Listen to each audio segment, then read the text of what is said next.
Ini adalah rahasia tengah malam. Beranikah kau mendengarnya?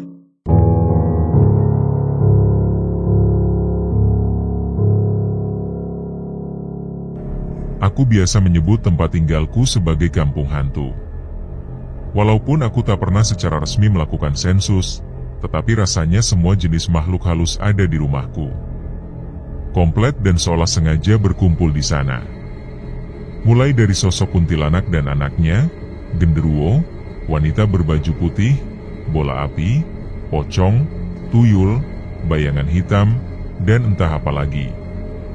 Bahkan beberapa kali aku pernah melihat penampakan yang menyerupai almarhum ayah dan kakakku. Ketika listrik padam, seringkali muncul sosok yang menemani ibuku menjahit di malam hari.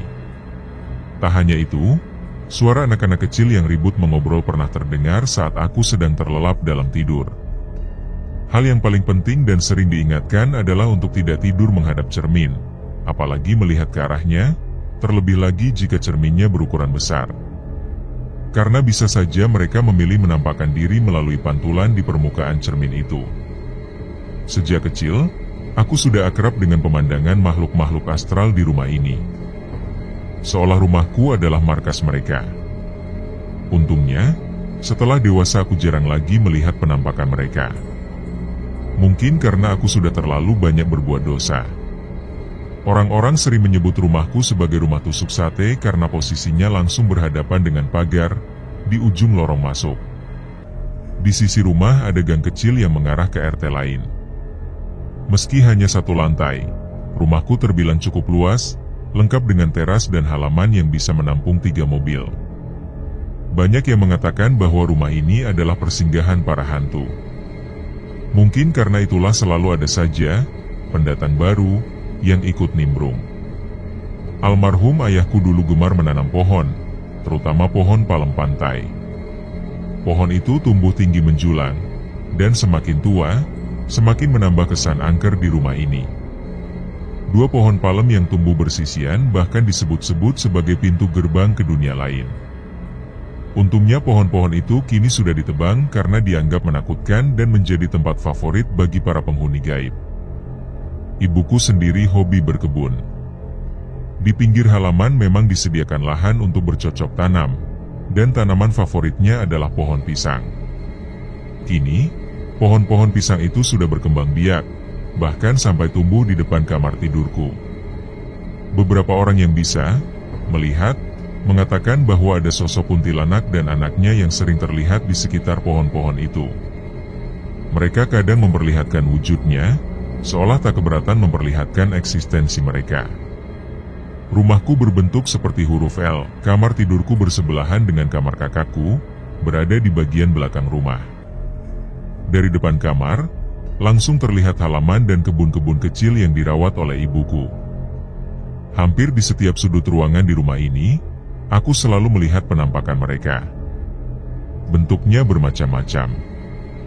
Untungnya aku hanya sempat melihat sekilas, tidak sampai terlalu jelas. Dulu, aku nyaris setiap hari mengalami tindihan. Sampai-sampai aku menangis karena takut dan tidak bisa tidur. Karena terlalu panik, aku selalu menyelipkan ayat-ayat Al-Quran di bawah bantal, bahkan pernah meletakkan mushaf Al-Quran di atas tubuhku. Namun tetap saja sosok itu berhasil menindihku. Walau dari sudut pandang medis katanya hanya penyumbatan aliran darah, bagiku peristiwa itu terasa nyata. Kejadian ini berlangsung sejak aku duduk di bangku sekolah dasar sampai lulus SMP. Ketika mata tertutup namun aku belum benar-benar tertidur, aku bisa melihat suasana dunia lain yang berada di dalam kamar ini. Aku masih sadar sepenuhnya, hanya saja mataku terpejam. Sosok-sosok yang menindihku pun terlihat begitu jelas, mulai dari anak balita hingga pria dewasa yang hanya setengah tubuhnya yang terlihat. Saat kecil, aku biasa tidur bersama ibuku di kamar depan. Ayah dan kedua kakakku tidur di kamar ujung. Ada satu kejadian saat aku berada sendirian di kamar kakakku. Aku melihat seorang anak laki-laki mengintip dari balik jendela. Sosok itu menatap lurus ke arahku. Karena penasaran, aku terus mendekat dan menatap balik dari balik kaca jendela. Namun ketika aku sudah sangat dekat dan menempelkan wajahku ke kaca, sosok itu lenyap. Tak ada siapapun di luar. Pengalaman lain terjadi saat aku masih SMP. Ketika itu aku tidur siang sendirian. Dalam keadaan setengah sadar, aku merasa dibangunkan oleh ayah. Namun aku enggan bangun dan memilih melanjutkan tidur. Sekitar sejam kemudian, aku benar-benar bangun. Saat itulah aku melihat bola api berwarna putih terang seperti pijar matahari, berada di atas lemari baju. Ukurannya lebih besar dari bola basket dan cahaya yang dipancarkannya sangat nyata. Aku sempat memejamkan mata dan saat membukanya kembali, bola api itu sudah menghilang. Aku segera berlari ke ruang tengah untuk mencari ayah. Namun, ayah mengatakan bahwa sejak tadi ia tidak ke kamar. Aku pun menceritakan tentang bola api tadi. Mereka hanya menanggapinya dengan santai, dan itulah yang kadang membuatku kesal. Setiap kali aku bercerita tentang penampakan, keluarga hanya menanggapi dengan candaan, menyuruhku untuk mengenal sosok itu agar bisa menambah teman. Karena reaksi seperti itu terus berulang, akhirnya aku lebih memilih diam. Rumahku memiliki 2 kamar mandi. Satu di dekat dapur dan satu lagi di belakang, berdekatan dengan tempat cuci piring dan cuci baju. Atap kamar mandi belakang terbuka, jadi dari situ bisa melihat atap rumah tetangga, bahkan lantai 2 yang dijadikan tempat menjemur pakaian. Saat aku masih kecil, mandi di luar bukan hal yang memalukan bagiku. Aku tak peduli jika ada yang melihat, termasuk tetangga sebelah. Pernah suatu sore, saat aku mandi sekitar pukul 4, aku memandangi lantai 2 rumah tetangga. Di sana, berdiri seorang anak laki-laki yang hanya mengenakan celana dalam putih, tepat di dekat tali jemuran. Wajahnya datar dan ia terus menatap ke arahku. Aku tertegun, karena tetangga sebelah tidak memiliki anak laki-laki seusia itu. Anak tetangga yang aku kenal berbadan gemuk dan jelas bukan anak yang kulihat. Aku terus memperhatikan sosok itu. Karena takut, aku akhirnya berteriak memanggil seluruh penghuni rumah. Ibu, kakak, dan ayah segera datang. Aku menunjukkan arah jemuran tempat anak itu berdiri, namun mereka tidak melihat apa-apa. Yang terlihat hanya celana jeans yang tergantung. Mereka bersikeras bahwa aku hanya salah lihat. Tapi aku tahu betul, sosok yang kulihat tadi bukan kain jemuran. Ia adalah seorang anak laki-laki yang hanya memakai celana dalam. Sejak kejadian itu, aku lebih berhati-hati, terutama saat sore hari menjelang maghrib. Bahkan, suatu ketika saat aku hendak membeli jajanan di warung tetangga tepat saat waktu maghrib, pandanganku langsung tertuju ke arah jemuran tetangga. Bukan bocah kolor putih yang kulihat, melainkan sesosok pocong. Bentuknya persis seperti yang digambarkan dalam film-film horor. Untungnya, wajah seram atau belatung tidak terlihat. Tapi yang membuatku sangat ketakutan adalah kenyataan bahwa pocong itu meloncat-loncat di tempat jemuran. Aku menunduk karena takut, namun rasa penasaran membuatku kembali mendongakkan kepala. Ternyata pocong itu masih ada, melompat-lompat di tempat yang sama. Kali ini, aku tak berani menoleh lagi. Meski aku masih harus berjalan ke warung, langkahku terasa berat. Seusai membeli jajanan, aku langsung pulang tanpa sedikit pun berani melihat ke belakang. Sejak kejadian itu, selama hampir 1 tahun aku tidak pernah berani lagi menatap jemuran tetangga, apalagi saat melintas di dekatnya saat maghrib. Ruang depan dan ruang tengah di rumahku tak memiliki sekat. Sementara menuju dapur dibatasi oleh tembok penyekat yang dilengkapi dengan pintu. Kamar ibuku berada di ruang tengah, dan karena ayah sering bepergian keluar kota, aku selalu tidur bersama ibu. Kala itu, menjelang sore, aku keluar kamar dengan niat mengambil air minum di dapur. Sementara itu, ibuku tengah bersiap menunaikan salat asar di dalam kamar. Setelah urusan mengambil minum selesai, aku berbalik hendak kembali ke kamar.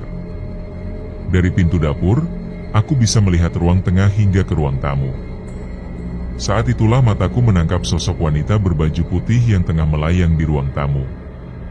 Kejadian itu hanya berlangsung dalam hitungan detik, namun cukup jelas terlihat. Aku sempat berpikir bahwa sosok itu adalah ibuku yang tengah memakai mukena. Ketika aku masuk kamar dan melihat ibu masih salat, rasa kaget langsung menyergapku. Bayangan tadi bukanlah ibuku. Saat ibu selesai salat, aku baru mengetahui bahwa selama ini beliau memang berada di dalam kamar. Namun reaksinya justru penuh amarah karena aku duduk terlalu dekat dengannya saat beliau salat.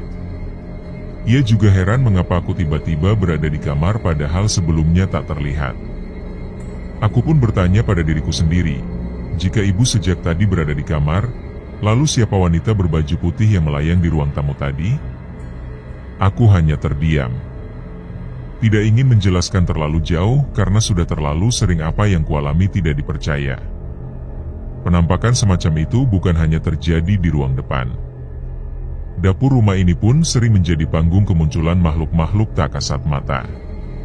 Ketika sedang asyik menonton di ruang tengah, pandanganku seringkali tertuju pada pintu dapur yang tak pernah ditutup rapat.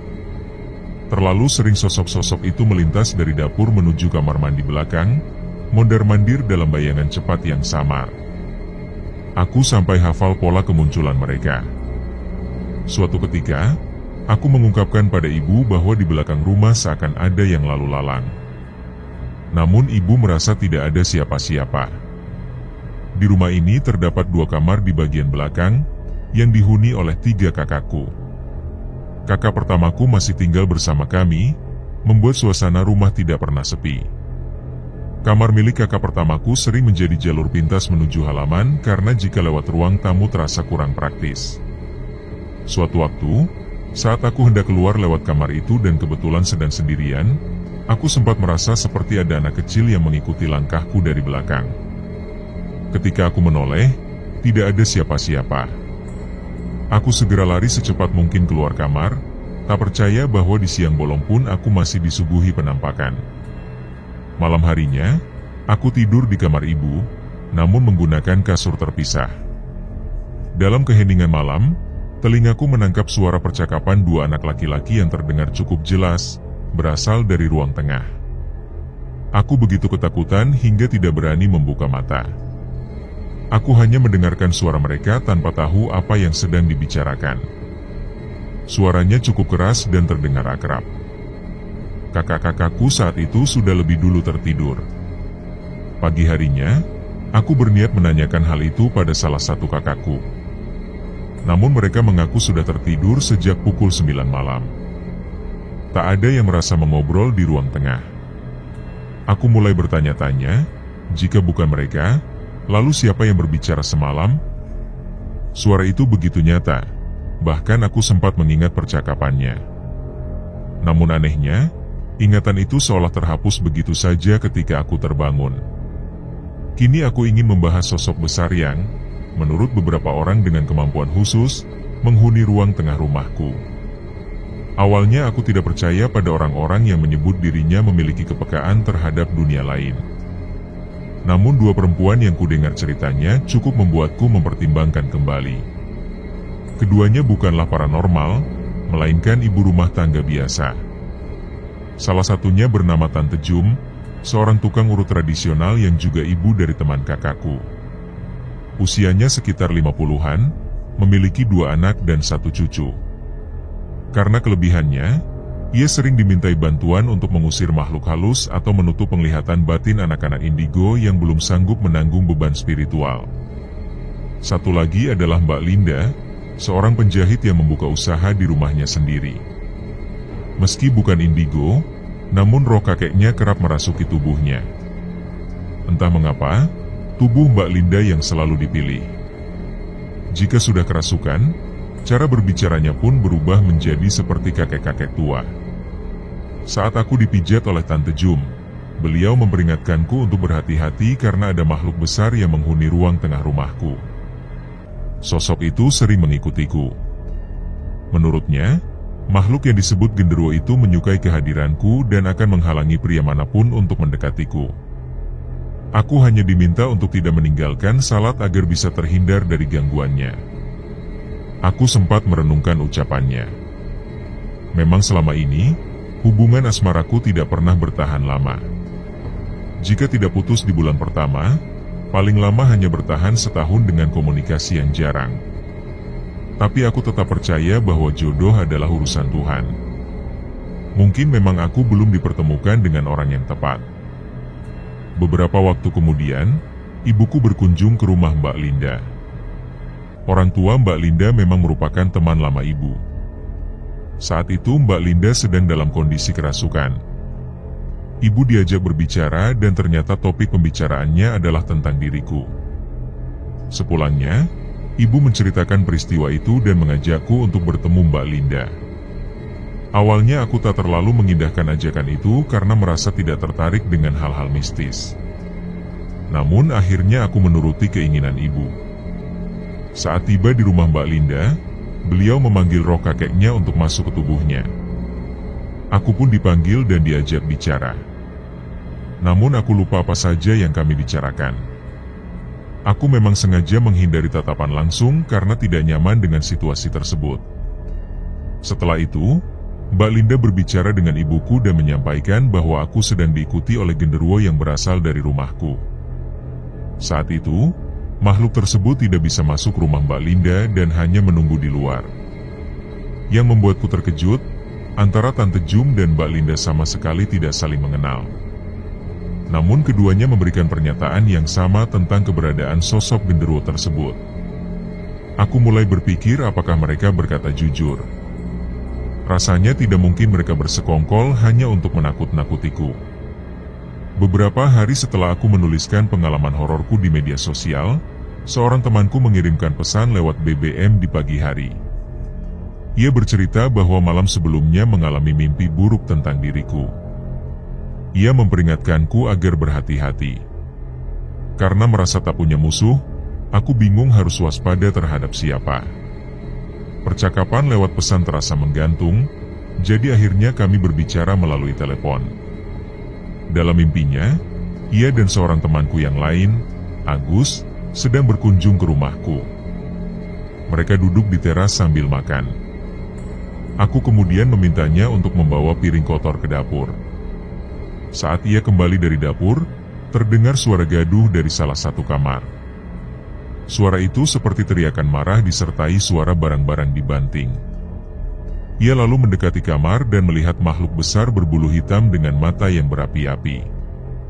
Wajah makhluk itu sangat jelas, begitu mengerikan hingga masih terekam dalam ingatannya. Temanku melihatku berada di dalam kamar bersama makhluk itu. Ia tidak tahu apa yang sedang terjadi, namun ia merasa bahwa makhluk tersebut sedang menggangguku. Temanku sempat menegur makhluk itu, melarangnya mengganggu karena aku adalah keluarganya. Ia menyebutkan bahwa kamar tempat kejadian itu berada di ruang tengah. Padahal aku sudah lama tidak menempati kamar tersebut. Sejak SD hingga SMP memang aku sekamar dengan ibu di kamar tengah, tapi sekarang kamarku berada di belakang.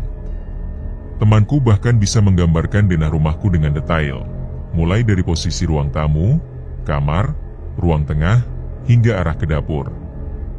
Padahal ia belum pernah masuk ke dalam rumah. Biasanya jika bertamu, ia hanya duduk di teras.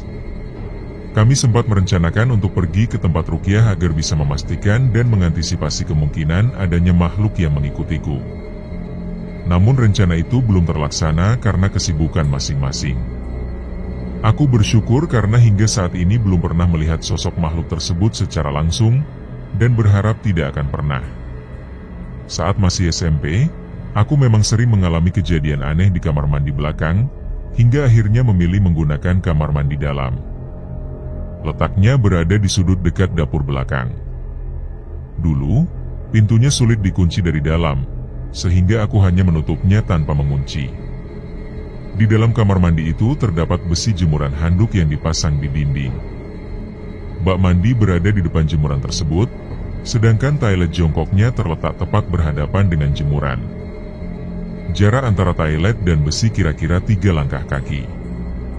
Di atas toilet terdapat lubang ventilasi udara. Saat sedang buang hajat di kamar mandi dalam, aku mendadak melihat bayangan aneh dari dinding bagian bawah besi jemuran handuk. Bayangan itu tampak seperti sepasang tangan yang perlahan-lahan mendekat ke arahku, seolah hendak mencekik. Awalnya aku mengira itu hanyalah bayangan tangan kakakku yang suka iseng. Mungkin ia mengulurkan tangan dari lubang ventilasi udara. Namun, ketika aku menoleh ke atas, perasaanku mulai ragu. Ventilasi itu cukup tinggi, dan untuk bisa menciptakan bayangan tangan dari sana, kakakku harus naik dengan tangga yang cukup tinggi.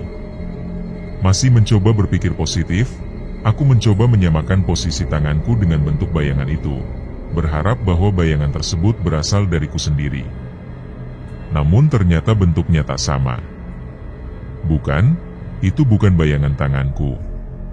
Seketika rasa takut menyergap, dan tubuhku membeku dalam diam, tak sanggup berpikir jernih. Lalu terdengar suara keras, pintu kamar mandi terbuka dengan tiba-tiba dan membentur dinding. Aku menoleh cepat dan melihat ibuku masuk untuk mengambil air dari bak mandi. Di tengah ketegangan itu, kehadirannya terasa sangat melegakan.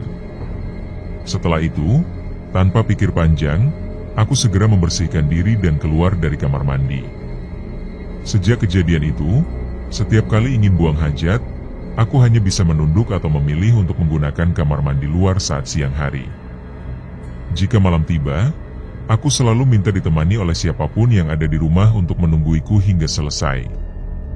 Konon, dari penampakan yang kerap terlihat berkelebatan dari ruang belakang menuju kamar mandi, hingga bayangan tangan yang pernah mendekat padaku, ternyata tersimpan kisah lama yang pernah aku dengar dari keluarga. Meski kebenarannya belum pasti, kisah itu menyebutkan bahwa dahulu rumah ini pernah dihuni oleh sebuah keluarga. Ayah dari keluarga itu dikenal sebagai sosok pekerja keras. Setiap pulang kerja, tubuhnya yang dipenuhi peluh segera ia bawa ke kamar mandi. Ia merasa gerah dan langsung mandi, padahal tubuhnya masih panas. Guyuran air dingin dari bak mandi membuat suhu tubuhnya berubah drastis, hingga akhirnya memicu serangan jantung. Secara medis, kondisi seperti itu memang mungkin terjadi, namun aku sulit menjelaskan lebih rinci. Aku menulis cerita ini dari kamar tidurku, yang dulunya adalah kamar kakakku yang kedua dan ketiga. Kadang-kadang, jika ayah sedang ingin berkumpul bersama anak-anaknya, beliau juga ikut tidur di kamar ini. Dahulu kamar paling ujung ini merupakan garasi mobil, namun karena kami tak memiliki mobil sejak pindah ke rumah ini, garasi tersebut diubah menjadi kamar tidur. Suatu malam, almarhum ayah sedang sendirian di kamar ini untuk menyelesaikan pekerjaannya.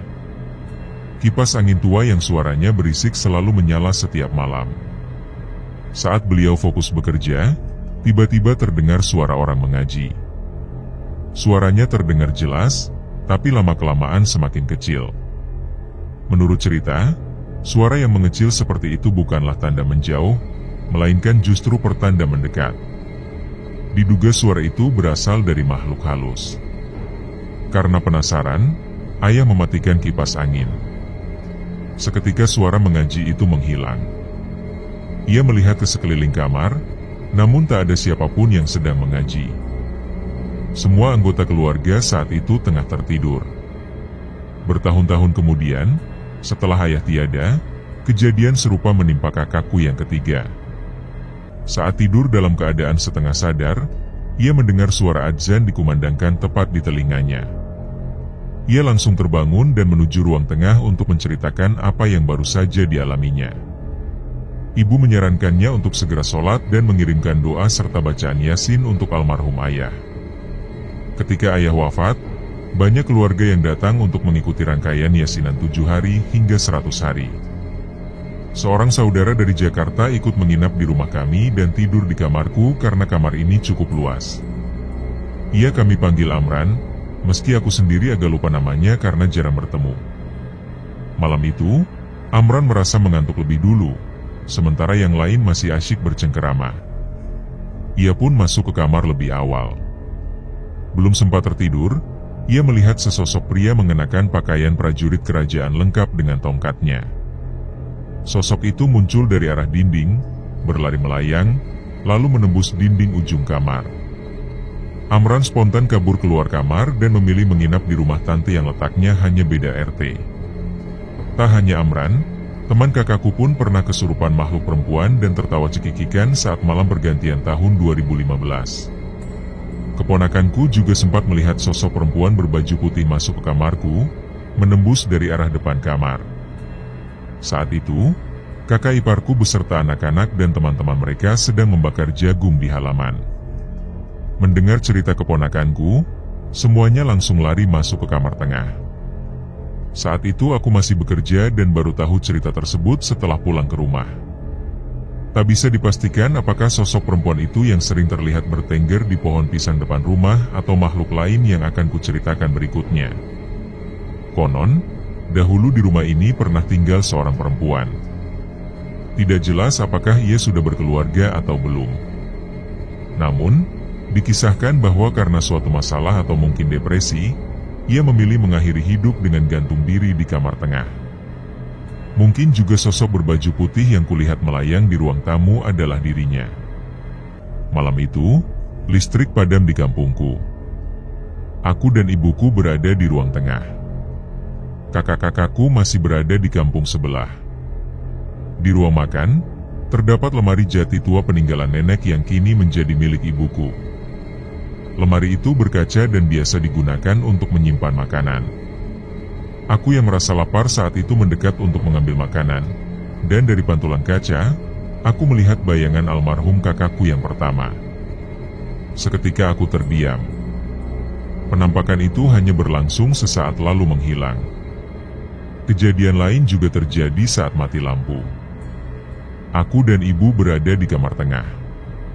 Dipan kayu berada tepat di belakang pintu, dan penerangan hanya berasal dari lilin.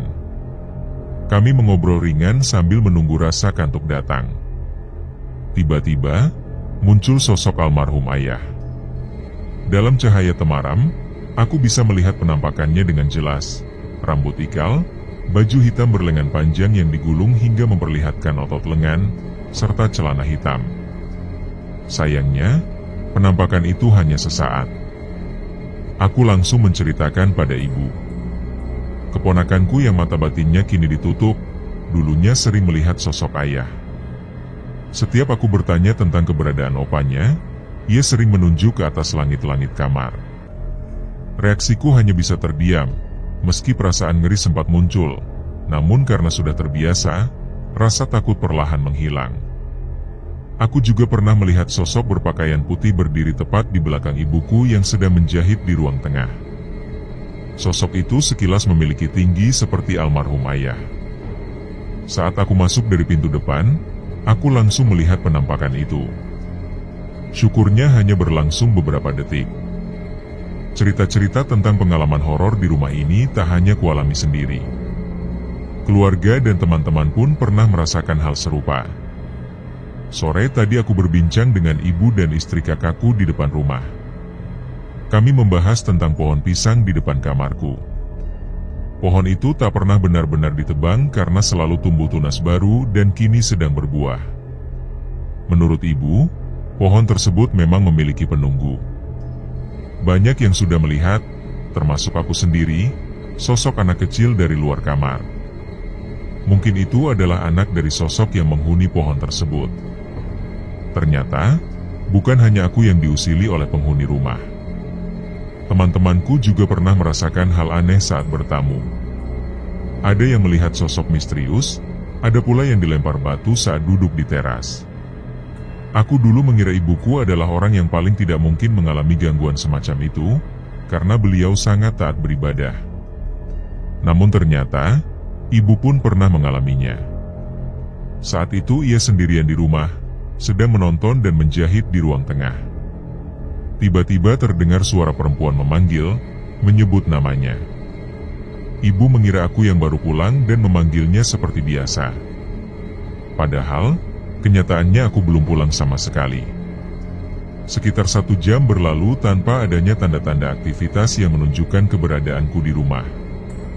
Biasanya aku masuk dari pintu samping kamar kakakku, dan karena penasaran, ibuku pun beranjak ke dapur untuk memastikan keberadaanku. Ternyata tidak ada siapa-siapa di sana, hanya ibuku seorang diri di rumah. Teman-temanku juga mengalami hal serupa. Ketika Fitri, salah satu temanku, datang ke rumah dan duduk menunggu kepulanganku di malam hari, ia memilih duduk di teras rumah. Di samping rumahku, terdapat pohon pisang dan pohon sukun yang menjulang tinggi. Tiba-tiba saja terdengar suara benda yang dilempar ke atas atap rumah. Fitri yang memiliki kepekaan batin langsung merinding. Meskipun ia tidak melihat penampakan secara langsung, ia merasakan adanya kehadiran yang tak kasat mata hingga bulu kuduknya berdiri. Ia segera mengirim pesan singkat kepadaku, memintaku segera pulang. Aku menyarankannya untuk mengetuk pintu karena ibuku ada di dalam rumah. Namun, menurutnya ibuku tidak merespon meskipun telah diketuk berkali-kali. Aku menyarankannya mencoba dari jendela depan, karena biasanya ibuku berada di ruang tengah sambil menonton televisi. Akhirnya, Fitri mengetuk jendela dan pintu pun dibukakan oleh ibuku. Ia kemudian masuk ke kamarku dan mendengarkan musik untuk meredakan rasa takutnya. Dalam cerita sebelumnya, temanku Harry pernah mengalami penampakan juga di pohon pisang yang berada tepat di depan kamarku. Saat itu, aku, Harry, dan Agus sedang duduk mengobrol di teras. Aku menunjuk ke arah pohon sukun, memperlihatkan sesuatu yang aneh. Aku melihat ada cahaya oranye di tengah pohon sukun. Harry yang lebih kuat penglihatannya dalam hal tak kasat mata justru menunjukkan ke arah pohon pisang. Ia mengatakan bahwa ada sosok berbaju putih yang sedari tadi berdiri di sana dan menampakkan diri. Permainan petak umpet merupakan bagian dari masa kecil yang menyenangkan. Di tempatku, permainan ini disebut tungkupan. Meskipun namanya berbeda, cara mainnya tetap sama, bersembunyi dan mencari. Saat aku masih duduk di bangku sekolah dasar, aku sering bermain petak umpet bersama teman-teman di sekitar rumah. Biasanya kami bermain pada sore hari dan berhenti menjelang waktu maghrib. Pagar bata di depan rumahku menjadi tempat penjaga berdiri. Kontur tanah dari rumahku menuju rumah tetangga menanjak, sehingga pagar batanya juga dibuat mengikuti kontur tersebut. Di samping pagar, terdapat lorong kecil. Pagar bata model lama itu memiliki lubang-lubang kecil yang tidak lebih tinggi dari orang dewasa yang lewat di lorong tersebut. Ada satu pengalaman horor yang sangat membekas di ingatanku. Saat itu, kami bermain petak umpet selepas waktu asar. Aku memilih bersembunyi di balik kursi keramik di teras rumah. Posisiku menghadap ke arah pagar bata, jaraknya sekitar 6 langkah kaki. Tiba-tiba, dari balik pagar muncul sosok wanita. Wajahnya tak terlalu jelas, namun rambutnya panjang dan hitam. Yang tampak hanya bagian atas tubuh dan kepalanya. Ia terlihat melambaikan tangan seolah memanggilku untuk mendekat. Aku mencoba memastikan bahwa yang kulihat bukan daun dari tanaman ibuku yang bergoyang, namun semakin lama kuperhatikan, sosok itu semakin jelas. Padahal, waktu maghrib pun belum tiba. Karena takut, aku keluar dari tempat persembunyian dan langsung tertangkap oleh penjaga. Sejak saat itu, aku tak pernah lagi bersembunyi di tempat itu saat bermain. Temanku pernah berkata bahwa jika ada penampakan atau kiriman santet, hewan peliharaan biasanya menjadi yang pertama merespons. Aku juga membaca bahwa penglihatan hewan seperti kucing lebih tajam terhadap makhluk astral. Untungnya aku memelihara kucing, dan mereka sering masuk ke kamarku, tidur di atas kasur untuk kenyamanan. Namun, suatu siang, saat aku berada di rumah, seekor kucing yang tak kukenal tiba-tiba muncul di ruang tengah. Karena aku penyayang kucing, aku mencoba mendekatinya. Kucing itu berjalan menuju ruang tamu di ujung rumah. Ketika aku sampai di ruang tamu, kucing itu tiba-tiba menghilang. Saat itu, perabot rumah belum banyak, jadi tak mungkin ia menyelinap dan bersembunyi. Aku mencari ke setiap sudut, tapi hasilnya nihil. Ada pula cerita tentang kucing di kamar kakakku. Tiba-tiba seekor kucing hitam masuk ke dalam rumah, dan ibuku segera mengejarnya. Kamar tengah rumah cukup kecil dan minim perabot, jadi kemanapun kucing itu kabur, seharusnya tetap terlihat. Namun, saat kami mencari, kucing itu hilang. Kami saling bertanya-tanya, hingga akhirnya menemukan bahwa kucing itu bersembunyi di dalam plastik spring bed yang bolong. Padahal, Ukuran spring bed dan usia kucing itu membuat tempat itu sangat sempit untuk dimasuki. Cerita selanjutnya terjadi bukan di rumahku, melainkan menimpa keponakanku yang bernama Oji. Ia anak yang lincah dan suka usil, baru berusia sekitar 3 tahun. Selain tidur dan menangis, kesehariannya dipenuhi aktivitas, terutama bersama adiknya yang masih berusia 1,5 tahun. Pada suatu malam, Oji tiba-tiba terbangun dan menangis. Kedua orang tuanya ikut terbangun dan menanyakan alasannya. Ternyata Oji mengalami mimpi buruk, melihat sosok nenek-nenek menyeramkan. Karena masih kecil, ia tak bisa menjelaskan secara detail mimpi tersebut. Sejak hari itu, Oji berubah. Ia menjadi pendiam, lebih sering menyendiri di kamar, menolak makan meskipun biasanya lahap, dan kadang menangis tanpa alasan. Ia juga sering menutup telinga sambil menggelengkan kepala, tanpa ketakutan saat melihat ke arah jendela kamar yang langsung menghadap ke teras. Ibunya berusaha menanyakan penyebab perubahan sikapnya, namun Oji hanya menggeleng sambil menangis. Hingga suatu hari, ia akhirnya berkata bahwa ada nenek yang terus mengawasinya dari luar jendela. Ia merasa sangat ketakutan. Kondisinya memburuk hingga jatuh sakit dan berlangsung selama 2 minggu. Biasanya aku rutin mengunjungi rumah kakakku, tapi entah kenapa, selama kejadian itu, aku tak pernah datang. Orang tua Oji mulai cemas dan mencoba berbagai cara. Akhirnya mereka memutuskan meminta bantuan Tante Jum. Setelah mendengar seluruh cerita, Tante Jum mencoba mengobati Oji. Ia mengungkapkan bahwa apa yang dilihat Oji memang nyata. Sosok nenek itu ada di teras dan terus mengawasinya, namun tidak bisa masuk ke dalam rumah karena ada penjaga rumah yang lebih kuat. Tante Jum juga menjelaskan bahwa alasan Oji sering menutup telinga dan menggelengkan kepala adalah karena ia mendengar suara-suara aneh. Ia memiliki kemampuan melihat dan merasakan dunia lain, namun karena usianya masih kecil, ia belum siap untuk menghadapi itu. Maka, Tante Jum menutup kemampuannya hingga usia 17 tahun. Setelah itu, Oji kembali ceria, doyan makan, dan kembali aktif bermain serta mengusili kakak dan adiknya. Meskipun kami sekeluarga tidak sepenuhnya percaya dengan pengobatan seperti itu, selama tidak bertentangan dengan agama dan membawa kebaikan, kami menerimanya. Aku memilih berpikir positif, yang penting Oji bisa kembali seperti semula tanpa ketakutan. Beberapa waktu lalu, aku mendapatkan kabar lanjutan dari ibunya Oji. Setelah kemampuannya ditutup, Tante Ju menyarankan agar Oji tidak terlalu sering bermain ke rumah neneknya. Bukan karena tidak ingin menjalin hubungan, tapi karena rumah neneknya, yaitu rumah ibuku, merupakan tempat yang dipenuhi oleh makhluk halus. Tante Ju menjelaskan bahwa sebelumnya Oji sempat diikuti oleh sosok nenek-nenek, dan potensi untuk diikuti oleh makhluk lainnya juga tinggi. Menurut penglihatan batin, lantai rumah tersebut bisa terbelah dan memperlihatkan berbagai penampakan. Maka tak heran jika Oji kadang merasa takut saat berada di rumah neneknya. Jika dijadikan lokasi uji nyali, mungkin tempat itu memang sangat cocok. Aku ingin menceritakan kisah lain yang kualami dan juga dialami oleh teman-teman kakakku, khususnya Putra dan Ican. Mereka berdua sering menginap dan tinggal di rumahku sebelum menikah. Dari sekian banyak teman kakakku, merekalah yang paling akrab dengan keluargaku.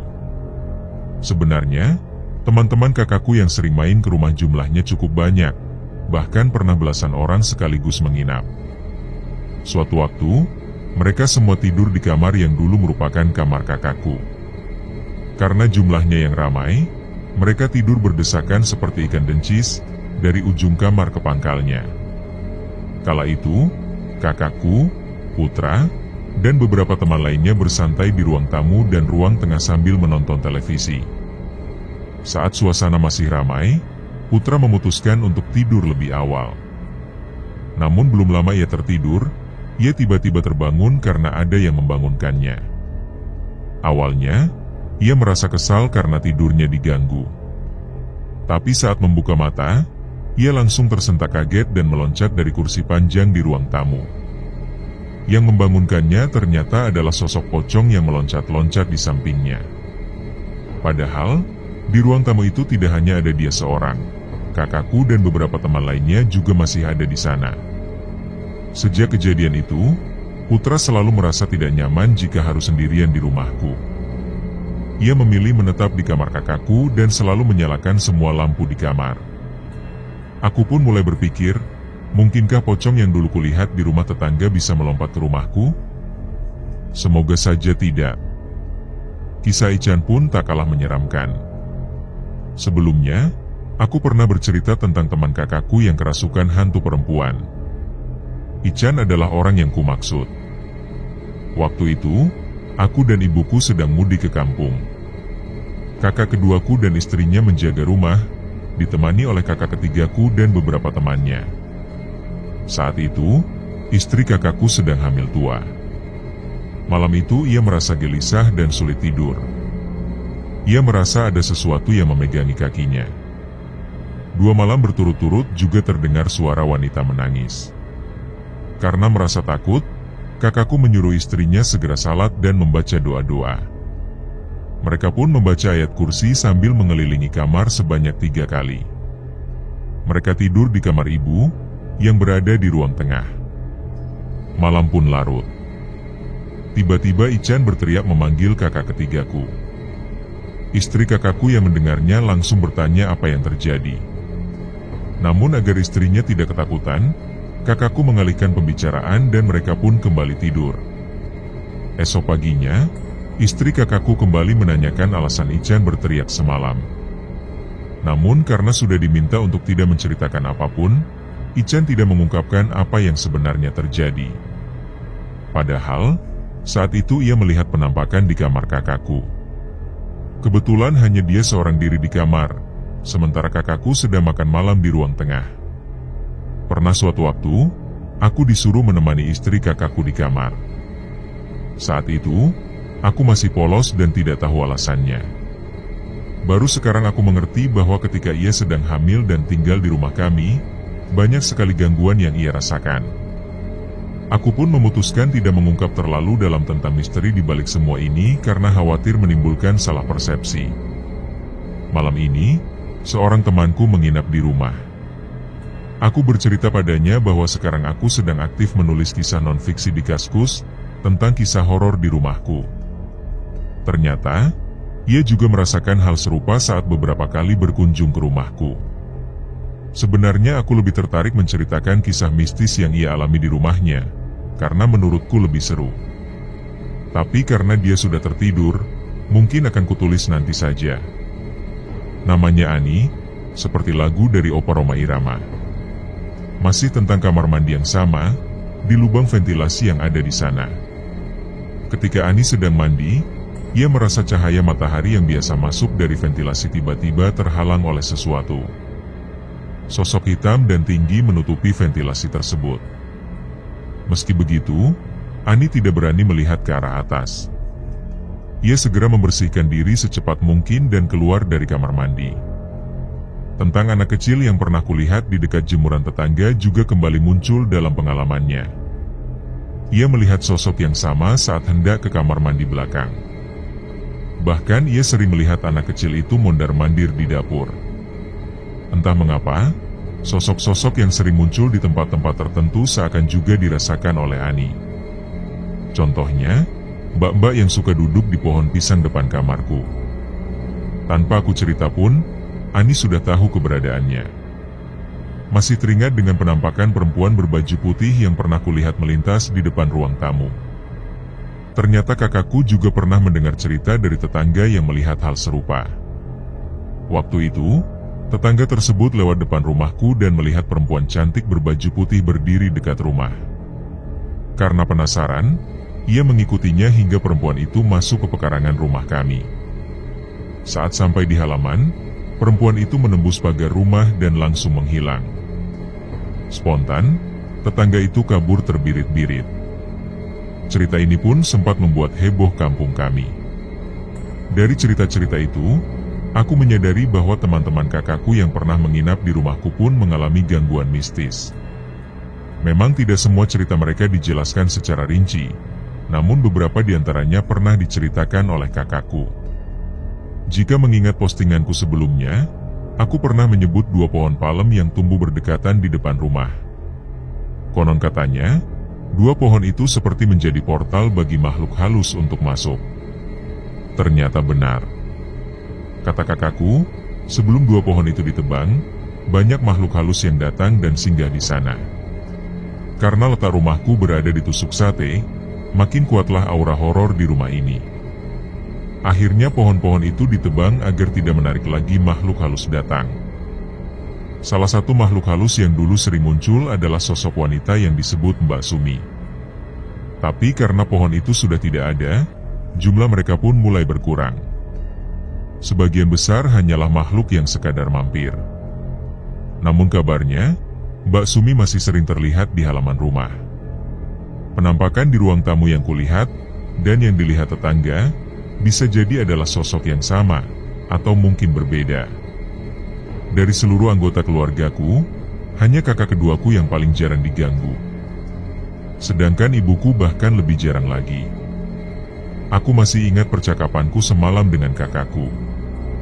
Awalnya aku tak terlalu memikirkan mengapa begitu banyak makhluk di rumah ini. Tapi setelah menulis dan mendengar pengalaman teman-temanku, termasuk sosok yang muncul dalam mimpi mereka, aku akhirnya bertanya pada kakakku. Sayangnya, ia pun tidak tahu pasti alasan mengapa semua makhluk itu berkumpul di sini.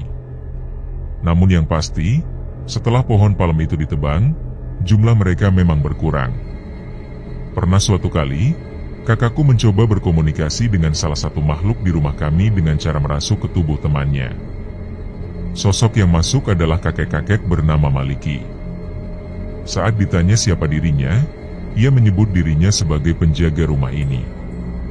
Katanya, ia sudah lama menetap di sini dan bertugas menjaga benteng Takashi, yaitu di ruang tengah rumah yang dulunya adalah kamar tidur, namun kini diubah menjadi ruang makan karena keterbatasan ruang. Sosok kakek yang pernah dilihat Ari saat lebaran ke rumahku ternyata mirip dengan cerita yang pernah kudengar sebelumnya. Saat itu, dia melihat ada bayangan yang lalu lalang dari ujung ruang tamu menuju ruang makan, tepatnya di sudut ruang tengah yang berbatasan dengan tembok kamar mandi dalam. Namun, itu bukan pertama kalinya Ari menyaksikan kejadian aneh di rumahku. Sebelumnya, ketika dia mengantarku pulang pada malam hari, dia sempat melihat sejumlah penampakan di sekitar rumah.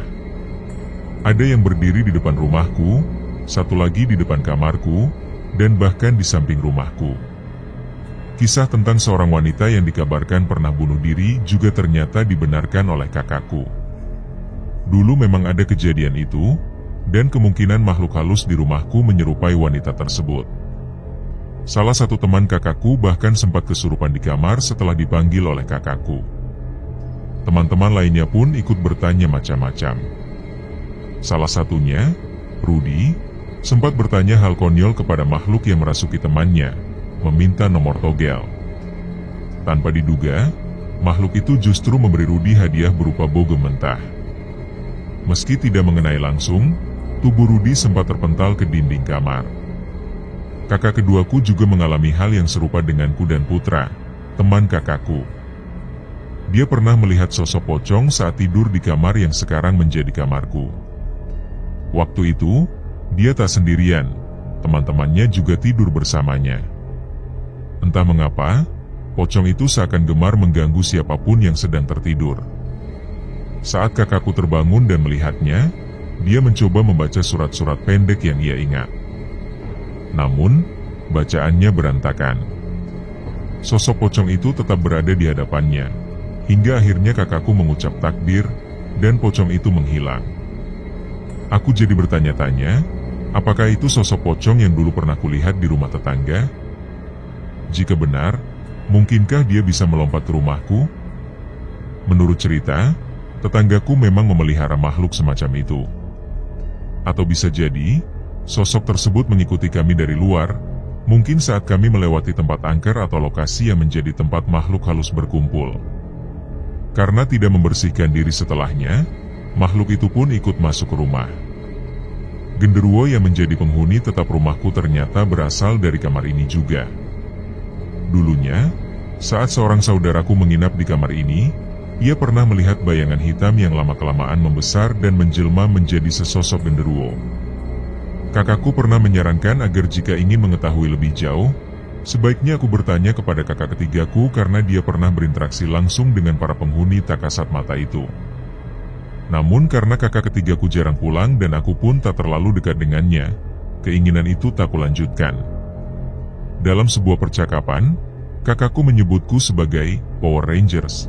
Mungkin karena aku paling sering melihat makhluk-makhluk ini dibandingkan anggota keluarga lainnya. Ia berkata bahwa aku punya jarak yang tak terlalu jauh dengan mereka. Dan jika ingin, aku bisa mencoba mendekati mereka untuk mengetahui apa yang mereka inginkan. Bahkan mungkin aku bisa menyuruh mereka pergi dari rumah ini. Namun, membayangkannya saja sudah membuatku takut, apalagi benar-benar melakukannya. Kakakku lalu menyarankan untuk membuat benteng perlindungan dengan membaca amalan-amalan sambil mengelilingi kamar. Untuk permulaan, cukup dilakukan di sekeliling kamarku saja agar makhluk-makhluk pendatang tak bisa masuk. Sedangkan penghuni yang sudah ada di dalam rumah akan terperangkap dan mungkin bisa terusir jika amalan dilakukan dengan rutin. Ia juga menjelaskan bahwa makhluk-makhluk halus menyukai tempat lembab, gelap, dan kotor, seperti kamar mandi. Aku pun langsung berpikir, jangan-jangan karena aku jarang membersihkan kamar, mereka jadi betah di sana. Kakakku sebenarnya sudah memberitahu amalan-amalan apa saja yang harus kubaca, tapi karena aku terlalu asyik dengan ceritanya, aku tidak benar-benar memperhatikan dengan saksama. Jika ada yang bertanya mengapa rumahku dihuni begitu banyak makhluk halus, aku tak bisa memberi jawaban pasti. Yang kutahu hanyalah bahwa mereka semua ada di sini, beragam jenisnya. Karena itulah aku menyebut rumahku sebagai kampung hantu.